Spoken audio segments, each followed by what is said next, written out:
Sir, bag, purse, pouch কিছু পাওয়া যায়নি। আশেপাশে কিছুই পাওয়া যায়নি স্যার। দেখে মনে হচ্ছে ভদ্রমহিলা মিডল ক্লাসের।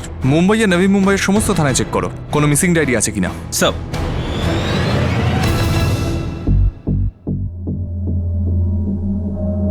মনে হচ্ছে এনার মাথায় পাথরের আঘাত লেগেছে। আমরাও লাশের পাশে একটা পাথর পড়ে থাকতে দেখেছি। দম বন্ধ হয়ে এনার মৃত্যু হয়েছে। এনার বয়স 60-65-র মধ্যেই হবে। নিজেকে উনি বাঁচাতে পারেননি। মৃত্যুর সময় সন্ধে 6টা থেকে 8টার মধ্যে।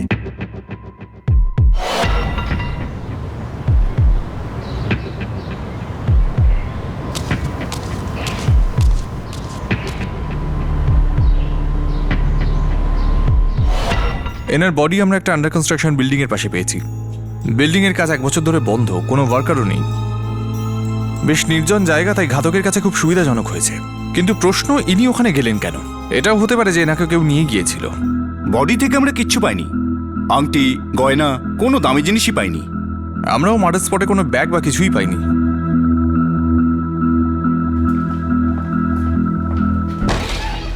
স্যার, মুম্বাই আর নবী মুম্বাই কোথাও এরকম মহিলার মিসিং ডায়েরি পাওয়া যায়নি। বয়স্ক মহিলা ছিলেন, হয়তো ওনার আপনজন কেউ নেই। আর যদি কেউ থেকেও থাকে তো হয়তো ওনার থাকা না থাকায় তাদের কিছু যায় আসে না। আশেপাশের এলাকায় পোস্টার লাগিয়ে দেখছি, কেউ যদি সামনে আসে। ঠিক আছে, দেখা যাক 2-1 দিন। যদি কোনো সূত্র না পাওয়া যায় তখন অন্য কিছু ভাববো। স্যার, একজন 60-65 বছরের বয়স্ক মহিলাকে কোপারখায়নে এলাকায় মৃত অবস্থায় পাওয়া যায়। কেউ একজন ওনার লাশটা দেখে পুলিশকে ইনফর্ম করে। উনি খুন হয়েছিলেন সেটা স্পষ্ট ছিল, কিন্তু ওনাকে শনাক্ত করা যাচ্ছিল না। না মুম্বাইতে না নভি মুম্বাইতে কোনো মিসিং কমপ্লেনও জমা পড়েনি। এই বয়স্ক মহিলার অন্তিম সংস্কার কি একটা বেওয়ারিশ লাশ হিসাবে করা হবে, নাকি পুলিশ জানতে পারবে ওই মহিলার আসল পরিচয়?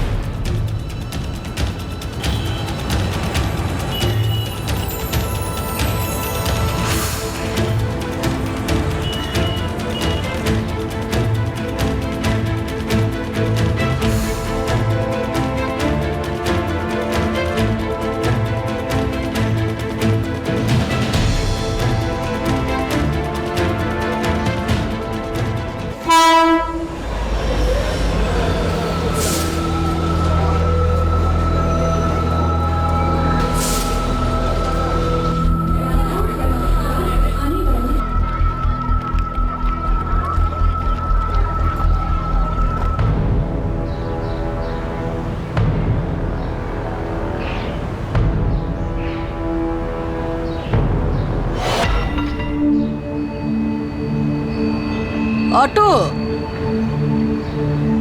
অটো অটো স্টেশন, বসুন, চলুন।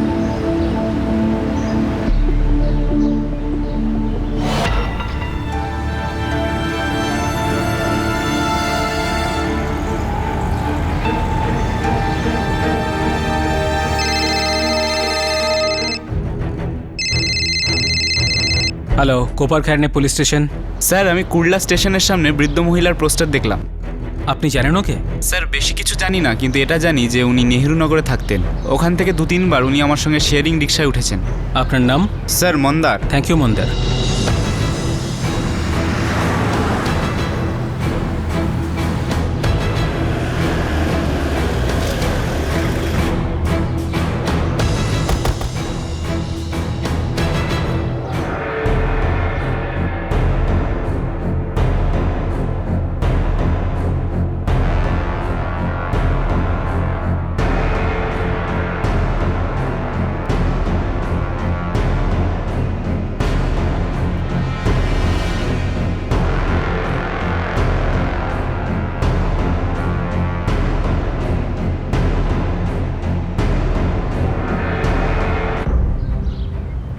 স্যার, এই কথা তো ঠিক যে এই মহিলা এখানেই থাকেন, অনেকবার এসেছেন, কিন্তু নাম ঠিকানা জানি না আমি। ওই 12/34-এ জিজ্ঞেস করুন, ও এলাকার সব খবর রাখে, ওই আপনাকে ঠিক বলে দিতে পারবে। এই 12/34টা কোথায়? এই 6টা বাড়ি ছেড়ে দিয়ে স্যার।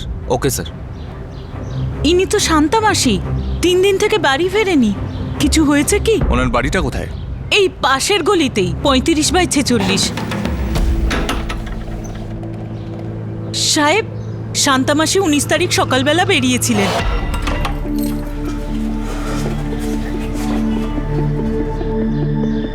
আরে শান্তা মাসি, কেমন আছো? আমি ভালো আছি। আচ্ছা, এমনিতে শান্তা মাসির সঙ্গে আমার রোজই কথা হয়। ওই দিন দেখতে পাইনি, তাই ঘরে এসে দেখলাম তালা দেওয়া। এনার বাড়িতে আর কে কে আছে? এমনিতে তো শান্তামাসি একাই থাকতো, কিন্তু হ্যাঁ ওনার মেয়েও থাকে পাশের গলিতেই, ওর স্বামী নবীন আর বাচ্চাদের সাথে। দ্বিতীয় দিন আমি মাসিকে দেখতে না পেয়ে ওনাদের গিয়ে বললাম, ওনারা বললেন পুলিশের রিপোর্ট লেখাবেন। কোথায় থাকেন? অবশেষে ওই বয়স্ক মহিলা শনাক্ত হলেন। ওনার বাড়ির খোঁজও পাওয়া গেল, আর এটাও জানা গেল যে ওনার মেয়ে এবং জামাই আছে যাদের ওনার নিরুদ্দেশ হবার কমপ্লেন করার কথা ছিল। কিন্তু মুম্বাইয়ের কোনো থানা থেকে কোপার খেরানে পুলিশ কোনো মিসিং রিপোর্ট পায়নি। শান্তাবাইয়ের মিসিং কমপ্লেন কি আদৌ করা হয়েছিল?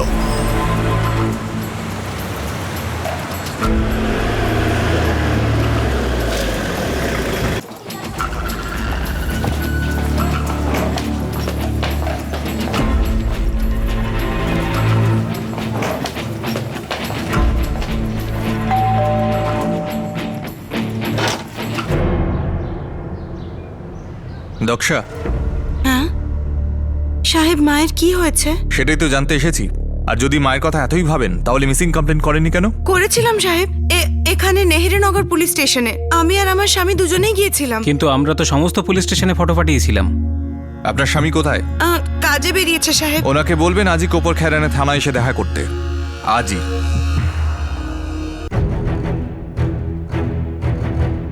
হ্যাঁ, 21শে সেপ্টেম্বর রাত 9টায় দক্ষা আর নবীন ফাটকে একটা মিসিং ডায়েরি করেছিলেন। শান্তা ভাই রামটেককে, mother of Daksha ফাটকে, resident of 35/46, শিবাজি চৌল, নেহেরুনগর। কিন্তু আমরা এই ফটোটা পাঠিয়েছিলাম মিসিং কমপ্লেনের সাথে ক্রস চেক করার জন্য। ওরা কি কমপ্লেনের সাথে কোনো ফটো দেননি? ওনারা যে ফটো দিয়েছেন আর আপনি যে ফটো দেখাচ্ছেন এটা মোটেই মিলছে না। মানেটা কি? আপনি দেখুন।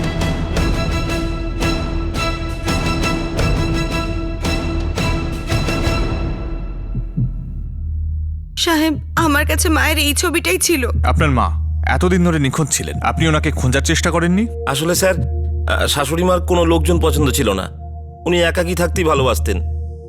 সাহেব, উনি প্রায় ওনার নাতনি মানে আমার ভাইজির কাছে গিয়ে থাকতেন। আমি ভেবেছি ওখানেই গেছেন। কোথায়? কোপার খেরনেতে, আমার দাদার মেয়ে মাধুরী রামটেকের ওখানে। আর আপনার বড় ভাই কোথায় থাকেন? উনি আর নেই।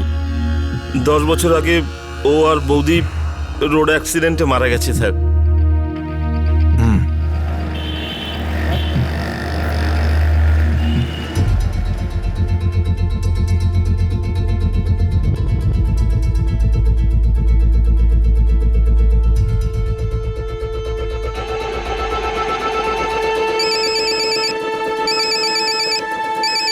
শীতল, হ্যাঁ আমার ফোনটা একটু ধর না। হ্যাঁ, এক্সকিউজ মি। হ্যালো মাধুরী, পুলিশ স্টেশন থেকে ফোন।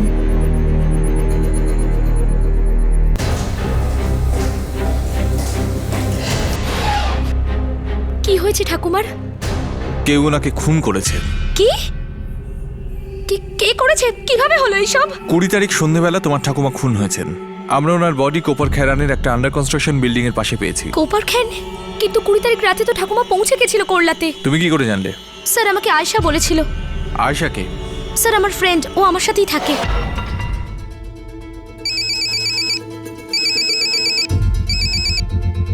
হ্যাঁ আয়শা। হ্যাঁ মাধুরী, আচ্ছা শোন, ঠাকুমার পয়সা ব্যাংকে জমা করে দিয়েছি, ওকে? আর ওনাকে থানে থেকে কুল্লার ট্রেনে বসিয়ে দিয়েছি। Thank you so much Ayesha. আরে থ্যাংক ইউ বলার কি আছে এতে? আচ্ছা শোন, আমি কয়েকদিন বাড়ি আসবো না, নাসিক যাচ্ছি। কেন হঠাৎ এরকম প্ল্যান? না না, কোনো সিরিয়াস ব্যাপার না, ওই আর কি কিছু কাজ আছে, কয়েকদিন পরেই ফিরে আসবো। এই আমি এখন রাখছি, ফোনের ব্যাটারি লো। ওকে? আচ্ছা ঠিক আছে, চল bye. Okay bye. Sir, Ayesha আমাকে বলেছিল যে ও ঠাকুমাকে বসিয়ে দিয়েছিল ট্রেনে করলা যাওয়ার জন্য। আয়শার নাম্বার আছে? হ্যাঁ স্যার আছে, 44456787।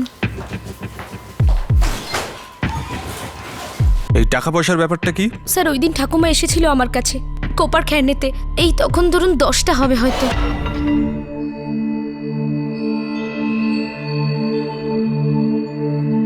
দেখ মাধুরী, আমি একলা কি করে যাব? 1.5 লাখ টাকা অনেক বড় ব্যাপার। মা, আমার না ভয় করছে। সরি ঠাকুমা, কিন্তু আজ না পসিবলই নয়। আজ 6 জন ক্লায়েন্ট আছেন আর আমি ওনাদের না বলতে পারবো না। যদি আমি আজকে ছুটি নিয়ে নিই না তাহলে সারা জীবনের মতো ছুটি হয়ে যাবে। একটা কাজ করতে পারি, আমরা না কালকে যেতে পারি, ঠিক আছে? কাল? হ্যাঁ। না বাবা না, আরে বিল্ডার বলেছে আজকে এসো আর টাকা নিয়ে যাও। দেখ মা, এদের কোনো ভরসা নেই, কালকে যদি না দেয় তখন। আয়শা, তোর আজ সন্ধেবেলা শিফট, তাই না? হ্যাঁ, কেন? তুই না একটু ঠাকুমার সাথে আজ গোড়েগাঁও যেতে পারবি? অ্যাকচুয়ালি ঠাকুমার না ওই বিল্ডারের থেকে টাকা নেবার ছিল, ওই যে ঠাকুমার বাড়িটা কিনেছিল। হ্যাঁ ঠিক আছে, কোনো ব্যাপার না, আমি চলে যাব। ঠিক আছে ঠাকুমা। তোমার ঠাকুমা তোমার বাড়ি এসেছিলেন তোমাকে ওনার সঙ্গে নিয়ে যেতে, কিন্তু তোমার জায়গায় তোমার বন্ধু আয়েশা ওনার সঙ্গে যায়। তারপর আয়েশা সন্ধেবেলা তোমাকে ফোন করে বলে যে ও তোমার ঠাকুমাকে কুর্লা ট্রেনে তুলে দিয়েছে, কিন্তু উনি বাড়ি পৌঁছননি। আমি এটা বুঝতে পারছি না, যদি তোমার ঠাকুমার সঙ্গে করে কাউকে নিয়ে যাওয়ারই ছিল তাহলে একদম বাড়ির কাছ থেকে নিজের মেয়েকে নিয়ে গেলেন না কেন? আমাদের সম্পর্ক ভালো ছিল না, আমাদের মধ্যে তো কথাবার্তাও বন্ধ ছিল। কেন? বেশ ভালো ছিল না। নিজের মায়ের সঙ্গে? স্যার, আমার মা বাবা মারা যাওয়ার পর ঠাকুমা আর আমি খুব কাছাকাছি চলে এসেছিলাম, আর পিসির এটা মনে হতো যে ঠাকুমা বোধহয় ওনার সন্তানদের থেকে আমাকে বেশি ভালোবাসে। ব্যাস এটাই ঠাকুমা আর আমার পিসির মধ্যে মেন প্রবলেম ছিল। স্যার আয়েশার ফোন তো সুইচ অফ। তোমার ঠাকুমার অ্যাকাউন্টটা কোন ব্যাংকে? Sir new people's bank. আর আয়েশা নাসিকে কোথায় গেছে? স্যার ওর কাজিন ওখানে থাকে, হয়তো ওখানেই গেছে ও। ওর কাজিনের নাম্বার আছে তোমার কাছে?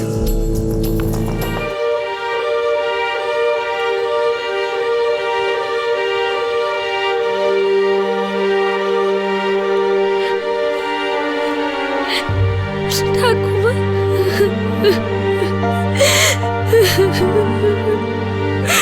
ঠাকুমা, ঠাকুমা।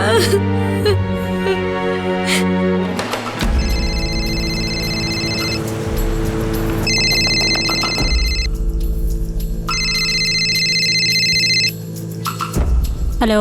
হ্যালো, নুসরাত বলছেন? হ্যাঁ। কোপার খায়রানে পুলিশ স্টেশন থেকে পিএসআই কদম বলছি। আয়েশা আছে? আয়েশা? ও তো এখানে নেই, কেন, কি হয়েছে? 20 তারিখের রাত্রে ও ওখানে আসেনি। না, আমি গত 4 মাস ওর সাথে দেখা করিনি। কিন্তু কি হয়েছে? ওর মা বাবা কোথায় থাকেন? ওনারা তো ব্যাঙ্গালোরে থাকেন। কিন্তু কি হয়েছে স্যার? যদি আয়েশার সাথে কথা হয় তাহলে বলবেন ও যেন জলদি কোপার খায়রানে পুলিশ স্টেশনে দেখা করে। ঠিক আছে, কিন্তু না, আমরা ওনার বডিতে কিচ্ছু পাইনি। না স্যার, ঠাকুমার সোনার চুড়ি, চেন আর দুল সবসময় পরে থাকতো। কিন্তু আমরা যখন ওনার বডি পেলাম তখন কোনো গয়না ছিল না।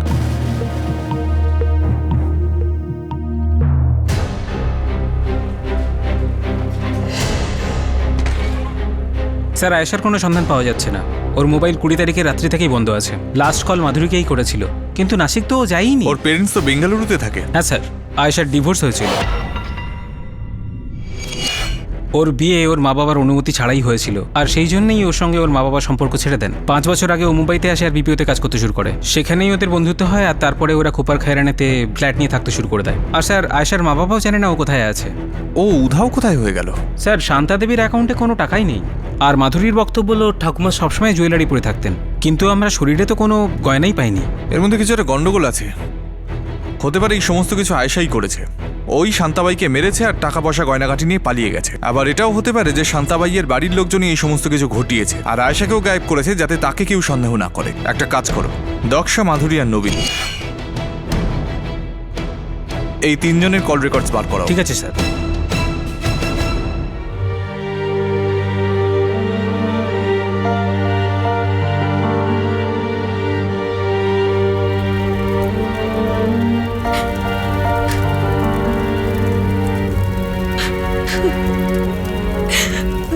ওই বয়স্ক মহিলার অন্তিম সংস্কার বেওয়ারিশ লাশের মতো হলো না। উনি ছিলেন কুর্লার নেহেরু নগরের বাসিন্দা শান্তাবাই রামটেকে। উনি সেই দিন খুন হয়েছিলেন যেদিন উনি বস্তি উন্নয়নকারী বিল্ডারের থেকে টাকা নিতে গিয়েছিলেন। শান্তাবাই যে টাকা নিয়েছিলেন সেটা পাওয়া যায়নি, শান্তাবাই যে গয়না পরেছিলেন তাও পাওয়া যায়নি। আর তাছাড়াও শান্তাবাইয়ের সঙ্গে যাওয়া মাধুরীর রুমমেট আয়েশা, সেও গায়েব ছিল।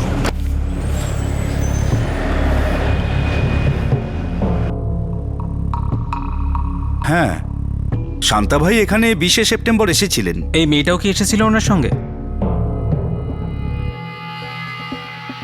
হ্যাঁ, ইনিও সঙ্গে ছিলেন।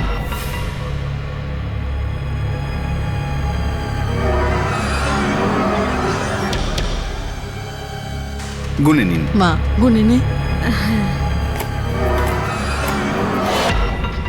ইনফ্যাক্ট এই মেয়েটিই টাকাটা গুনেছিল।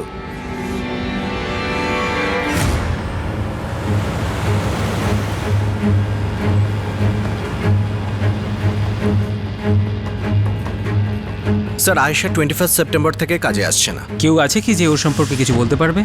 ওর কোনো কাছের বন্ধু? আয়েশার সাথে এখানে সকলের বন্ধুত্ব, 1 বছর ধরে এখানে কাজ করছে। খুব প্রাণখোলা আর আধুনিক মেয়ে, আর খুব শৌখিন। মানে?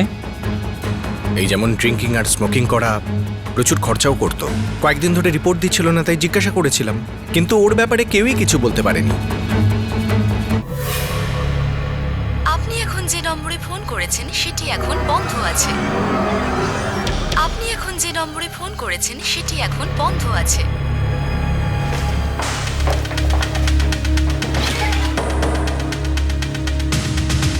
স্যার, মাধুরী, দক্ষা আর নবীন, 3 জনের ফোন রেকর্ড স্ক্যান করেছি, একদম ক্লিন। আর এই আয়েশার ব্যাপারে কোনো খবরই পাওয়া গেল না। কদম, ব্যাপারটা এরকম নয় তো যে আমাদের নজরটা ঘুরিয়ে দিতে আসার গল্পটা বলা হয়েছে? এরকমভাবে কেউ একজন উধাও কি করে হতে পারে? স্যার, খোঁচরদের জুয়েলারির খোঁজে লাগিয়েছি। জুয়েলারি চুরি হয়েছে, কোথাও না কোথাও বিক্রি তো করবেই।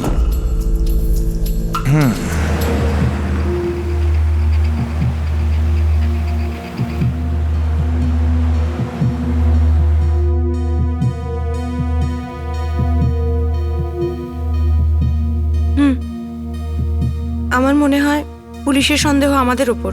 আর আমার মাধুরীর উপর, কারণ ওই জানতো তোমার মা বিল্ডারের কাছে টাকা নিতে যাচ্ছে। কয়েক সপ্তাহ এভাবেই কেটে গেল, কোনো সূত্র পাওয়া যাচ্ছিল না। আয়েশা কোথায় যেন উধাও হয়ে গিয়েছিল, ওরও কোনো খোঁজ পাওয়া যাচ্ছিল না। আর তারপর হঠাৎ এই কেসের সঙ্গে যুক্ত একটা বড় খবর এলো, যেটা এই কেসের ইনভেস্টিগেশনে একটা নতুন দরজা খুলে দিল।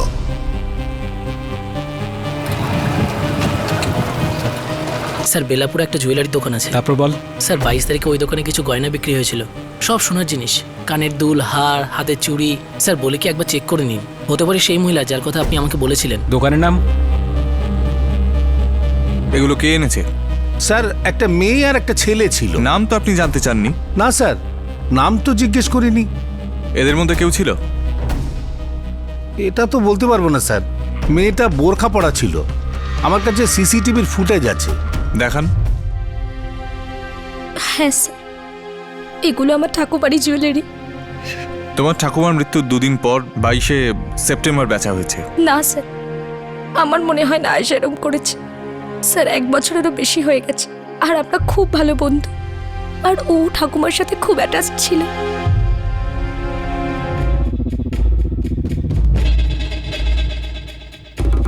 খুব ভালো করে মুখটা ঢেকে রেখেছে, ডেফিনেটলি নিজের আইডেন্টিটি লুকোনোর চেষ্টা করছে। স্যার, কিন্তু এর সঙ্গে যে লোকটা আছে সে কিন্তু নবীন নয়।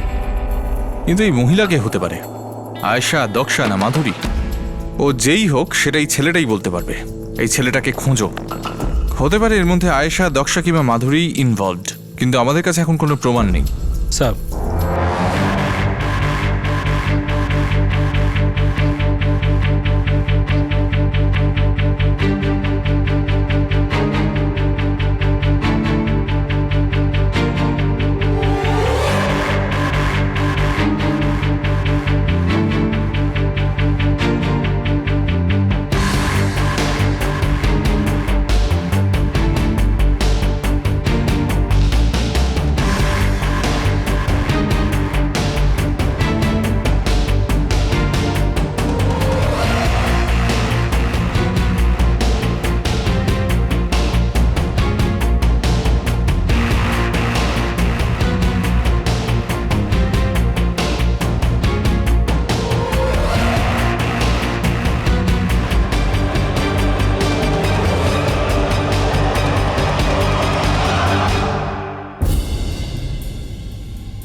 আজ সকালে পুলিশ এসেছিল।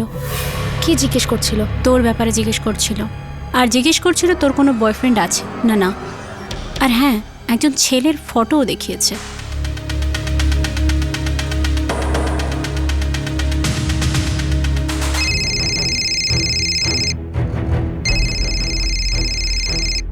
হ্যাঁ কাদের বল। হ্যাঁ স্যার, খবর পেয়ে গেছে ওই ছেলেটার। স্যার ছেলেটার নাম দীপেশ জুয়েকার, 3 সপ্তাহ বাড়ি থেকে নিখোঁজ। স্যার খবর পেয়েছি ও বেলাপুরে থাকে। আরও শুনেছি যে ও মাথেরানে লুকিয়ে আছে। আর আয়েশা? স্যার ওর খবর এখনো পাইনি, তবে দীপেশের কোনো একটা মেয়ের সাথে চক্কর ছিল। মাথেরানে কোথায় সেটা এখনো জানা যায়নি স্যার। আমার ছেলেরা এখনো খোঁজ খবর নিচ্ছে। আপনি মাথেরানে আসুন, ততক্ষণে সব খবর পেয়ে যাবো আমরা।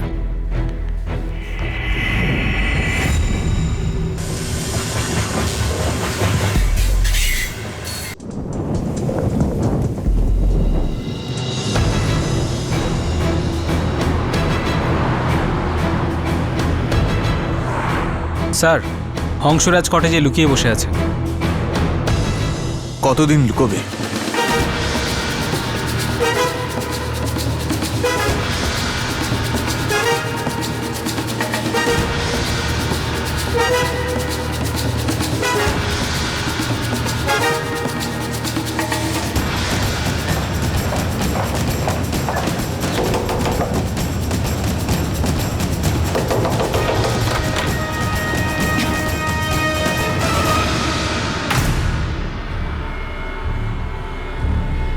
কে দীপেশ?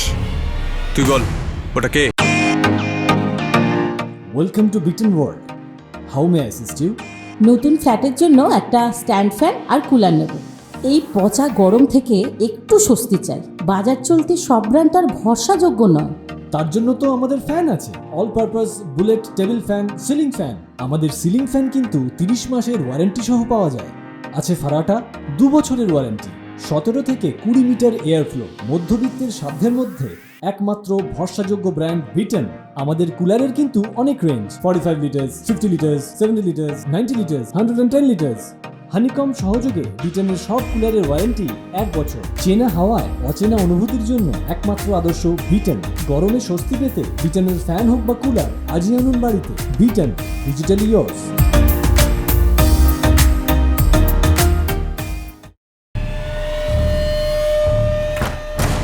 আরে কে? ওয়েলকাম। আমরা তো সন্দেহ করছিলাম যে মাধুরী আমাদের বোকা বানাচ্ছে না তো, কিন্তু আমি ভুল ছিলাম।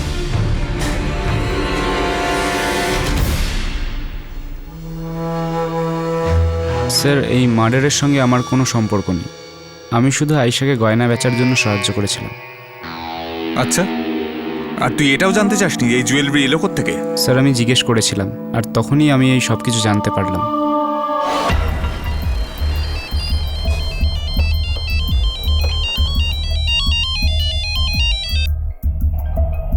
হ্যাঁ আয়েশা বলো।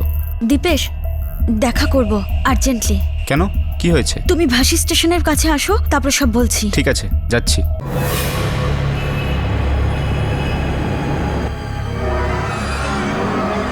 এগুলো কোথায় পেলে? ব্যবস্থা হয়ে গেছে, চলো এখন বিয়ে করে নিই। আয়েশা এতে হবে না, এতে কিচ্ছু হবে না।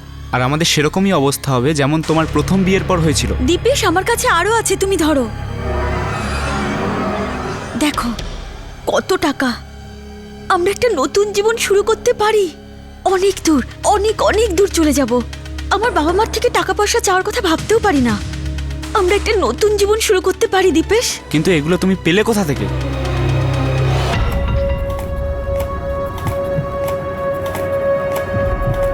পুরো 1.5 লাখ টাকা আছে ঠাকুমা।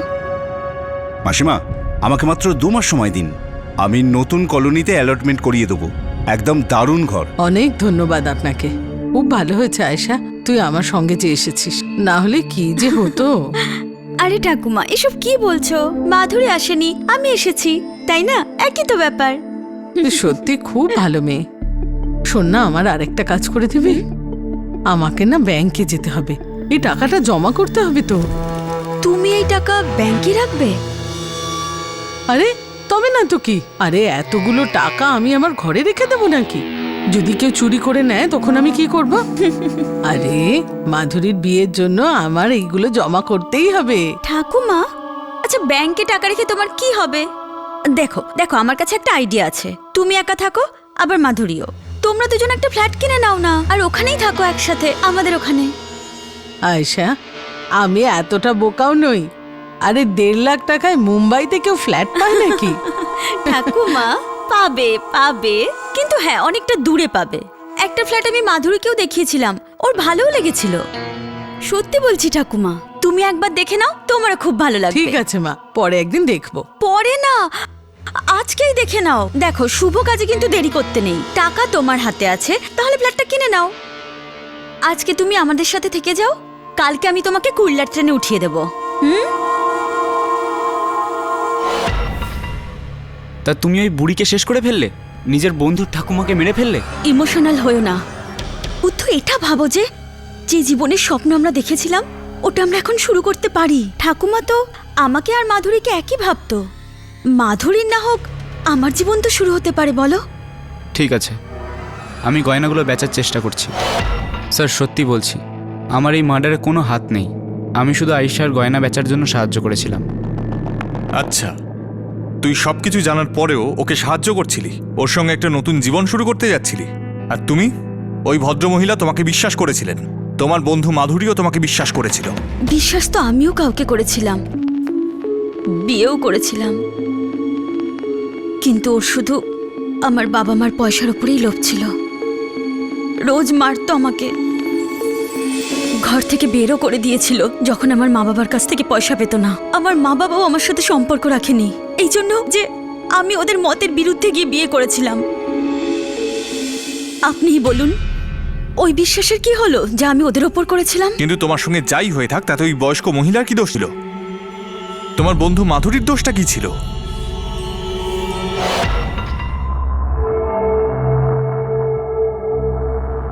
আয়শা, এ আমায় কোথায় নিয়ে এলি? কি দেখাবি আমাকে? ঠাকুমা, তুমি আমার সাথে চলো তো, এখানে একটা দারুণ ফ্ল্যাট আছে। এই বিল্ডিংটা তো শুধু অর্ধেকই হয়েছে, মনে হচ্ছে কাজ হচ্ছে। দেখ মা, এখানে হয় 1.5 লাখ টাকায় কে দেবে ফ্ল্যাট? ঠাকুমা, তোমার আমার উপর বিশ্বাস আছে তো? আছে মা। তাহলে চলো না, চলো।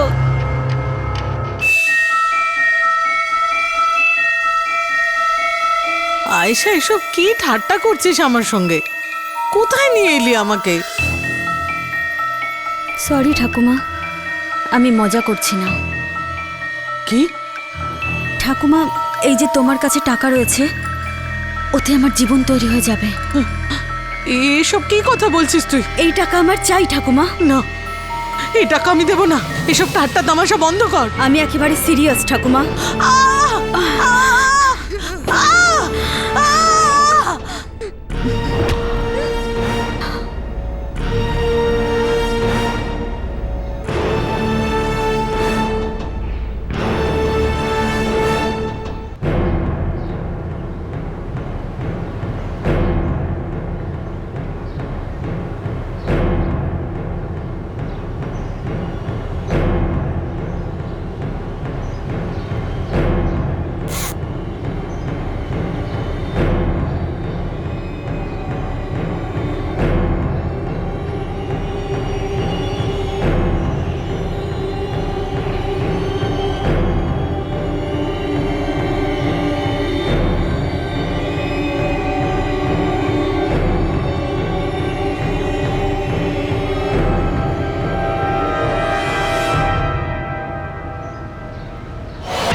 তুমি সত্যি এটা ভেবেছিলে যে একজন বয়স্ক মহিলাকে খুন করে তার টাকা গয়না সব হাতিয়ে নিয়ে তুমি একটা নতুন জীবন শুরু করবে? স্যার, এটা তো আপনিও জানেন যে সারা জীবন কেউ সততার সাথে বাঁচতে পারে না।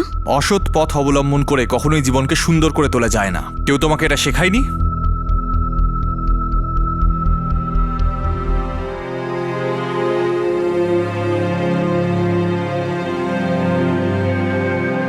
আয়েশা, তুই এটা কেন করলি? তুই তো আমার কাছে আমার বড় বোনের মতো। আয়েশা, তুই সব কিছু জানতিস। আমি 10 বছরের ছিলাম আয়েশা, যখন থেকে ঠাকুমা আমায় মানুষ করেছে। আয়েশা, আমার মা বাবা আমার কাছে নেই। ঠাকুমা শুধু আমার জন্যই বেঁচে ছিলেন, আর ঠাকুমা তো তোকেও নিজের সন্তানের মতোই দেখতেন। এরকম তুই কেন করলি আয়েশা?